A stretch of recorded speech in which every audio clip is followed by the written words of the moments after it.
Buen día chicos, otra vez un gusto saludarlos. En esta ocasión vamos a analizar algo de vectores en el espacio para poder analizar vamos a decirlo así, esta variación o una forma diferente de ver lo que ya hemos visto de equilibrio.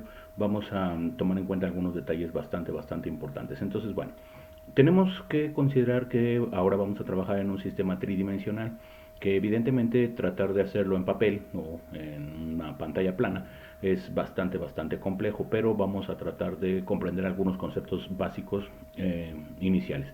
Primero vamos a establecer que el vector horizontal o la línea horizontal va a ser el eje de las X y que evidentemente va a tener una X positiva, que sería la X que estoy marcando en este momento, pero también va a tener una X negativa, que sería la parte, vamos a llamarla así, la parte del otro lado del plano formado por la Y y la Z.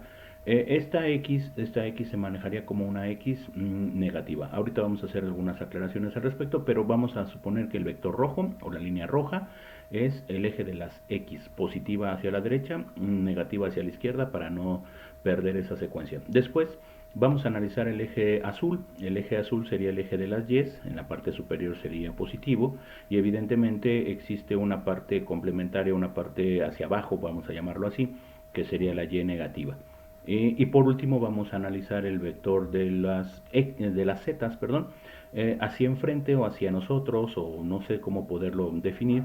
Sería el vector z. Esa z sería positiva, hacia nosotros es positiva, y hacia atrás, esa z hacia atrás sería una z negativa. Entonces, bueno, a partir de esas consideraciones vamos a tomar en cuenta las posiciones de nuestro vector. Vamos a suponer que nosotros tenemos un vector. Voy a dibujar un vector que sea con este color negro. Vamos a suponer que tenemos un vector en algún lugar. Voy a tratar de dibujarlo más o menos así, a ver si se puede visualizar de manera correcta. Entonces vamos a suponer que tenemos un vector y este vector evidentemente va a tener una serie de coordenadas con respecto a cada uno de los tres ejes. Vamos a suponer que este vector tiene una altura, por llamarlo de una forma en este caso.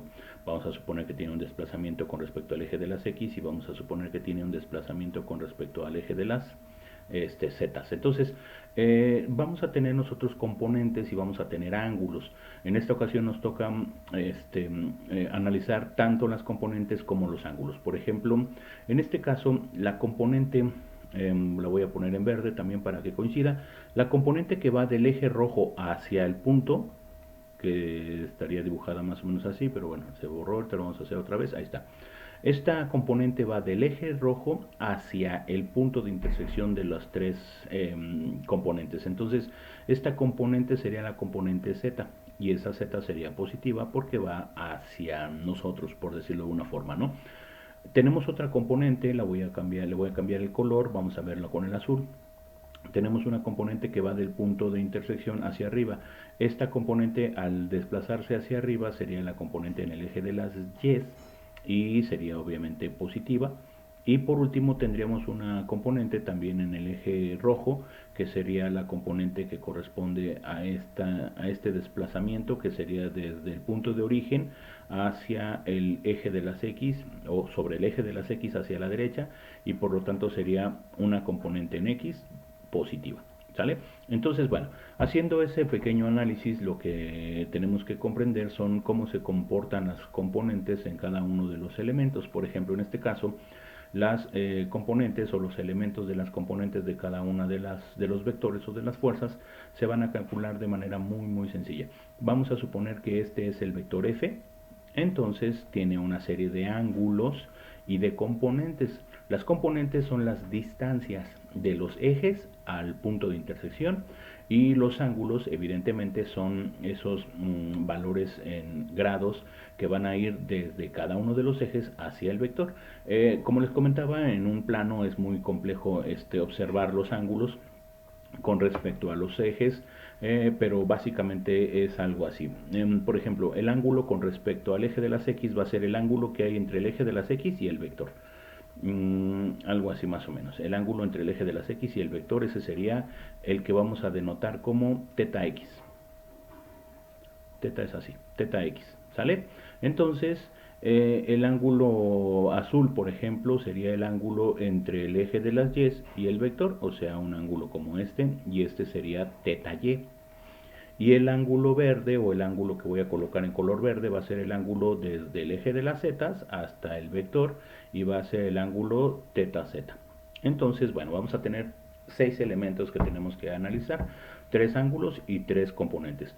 Cuando tenemos los ángulos podemos calcular las componentes y cuando tenemos las componentes podemos calcular los ángulos, que es con lo que vamos a iniciar el día de hoy. Entonces, bueno, para poder calcular las componentes necesitamos los ángulos. Entonces, bueno, vamos a poner los elementos o los modelos matemáticos. En este caso, por ejemplo, la componente en X de una fuerza siempre se va a calcular con el valor de la fuerza multiplicada por el coseno del ángulo formado con el eje de las X. O sea, en este caso sería el ángulo rojo. Si nosotros queremos calcular el componente en Y, va a ser igual a la fuerza y otra vez coseno. Aquí la ventaja es que nunca va a cambiar, siempre va a ser coseno, coseno, coseno. Entonces ahora va a ser coseno, pero con respecto al ángulo que se forma entre el vector y el eje que estamos analizando, que en este caso sería el eje de las y. Y por último podemos deducir que Fz va a ser igual a F por el coseno del ángulo Z. Entonces, con esas tres formulitas podemos calcular tanto las componentes y si despejamos estas formulitas, entonces podríamos calcular los ángulos. Para poderlo comprender un poquito mejor, vamos a analizar el ejercicio o el ejemplo número 1 que viene en el material que les compartí. Ojalá que hayan tenido oportunidad de revisar ese material. Es como que la parte, vamos a decirlo así, teórica, un tanto engorrosa de este tema, pero pues es importante analizarla. Y el ejemplo número 1 nos dice que tenemos una fuerza de 500 newtons que forma ángulos de 60, de 45 y de 120 con respecto a los ejes X, Y y Z respectivamente. Lo que nos pide es encontrar las componentes en Fx, Fy y Fz. Entonces, bueno, antes de hacerlo, voy a tratar de representar esto más o menos en un sistema tridimensional. En esta ocasión estoy utilizando un software que se llama GeoGebra, en el que nos va a permitir trazar unos vectores y poderlo analizar. Entonces, bueno, ya habíamos quedado que el vector rojo o la línea roja es el eje de las X, la línea azul es el eje de las Y y la línea verde es el eje de las Z. En el caso de GeoGebra lo maneja de manera diferente, pero ahorita lo vamos a analizar así. Entonces, si nosotros analizamos el vector se encuentra, vamos a decirlo así, en la parte trasera de nuestro plano principal. Nuestro octante, porque en este caso son 8 regiones o 8 espacios. Nuestro octante principal sería el octante número 1, que es el que tendríamos en la parte frontal, por llamarlo de una forma. Si nosotros tenemos nuestro sistema tridimensional de esta manera, entonces el octante frontal es el que está formado por esta línea roja, esta línea verde que se extiende y esta línea azul sería como este cubo imaginario que se encuentra en esta primera sección. Si yo le doy la vuelta, entonces entraríamos a otro octante que sería el octante de la derecha, de la izquierda, que estaría formado igual por las líneas verde, roja y azul, pero en otra posición. Ahorita no lo voy a mover mucho para no hacernos bolas. Simple y sencillamente tenemos nuestro eje de las X, nuestro eje de las Y, para nosotros el azul es el Y, y el eje de las Z que sería el verde. Entonces, el problema nos dice que el ángulo que se forma entre el eje de las X y el vector es de, ya se me olvidó, así es de 60 grados. Entonces, el ángulo entre el eje de las X sería más o menos viéndolo con el eje de las X alineado al plano, más o menos algo así. Entonces tendríamos un ángulo de aproximadamente unos 60 grados. Después, si nosotros analizamos el eje de las Y tendría un ángulo aproximado de unos 45 grados, que sería analizándolo con el eje de las Y y el plano completamente vertical. Y el eje de las Z tiene un ángulo de 120 grados, se analizaría de esta forma. El ángulo de 120 grados es el ángulo que se encuentra entre el eje verde y el vector. El ángulo de X es el que se encuentra entre el eje rojo y el vector, y el ángulo de las Y o el ángulo de las Y sería el ángulo entre el eje azul y el vector.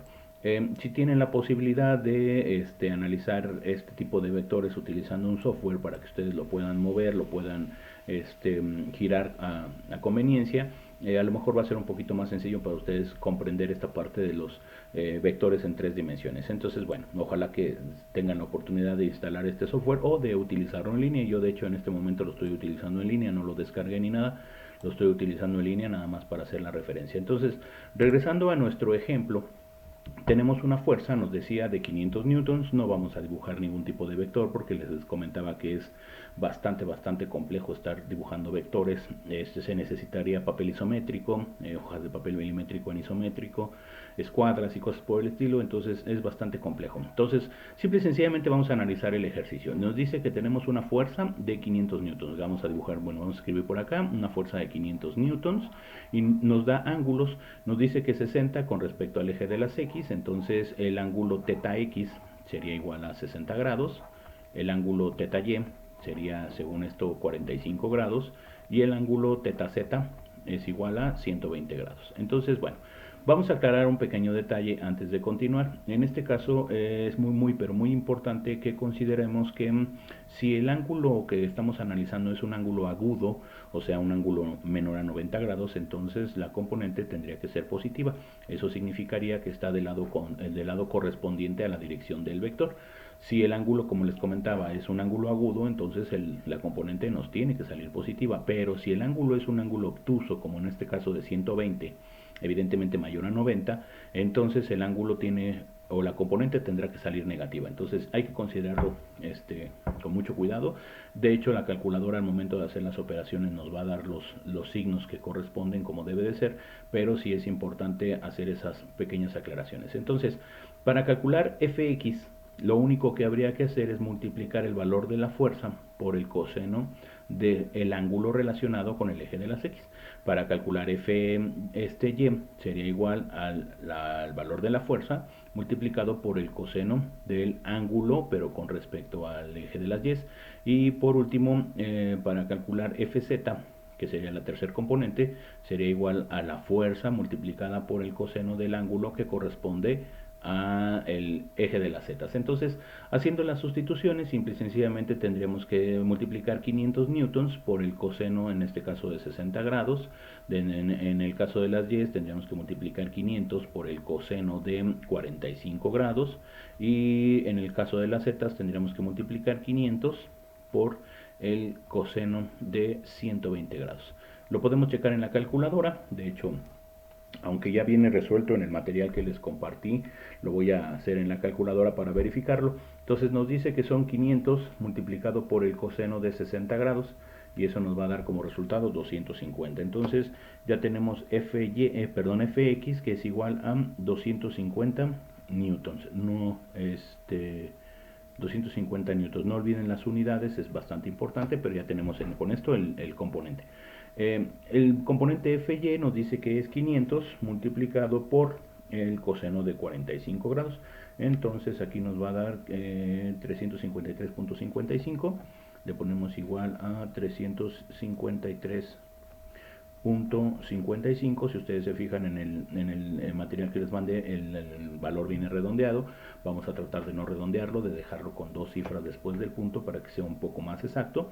Y en el caso de fz nos dice que son 500 por el coseno de 120 grados, y la misma calculadora nos indica que el resultado es de menos 250, y con eso comprobamos que cuando el ángulo es obtuso el resultado tendrá que ser negativo.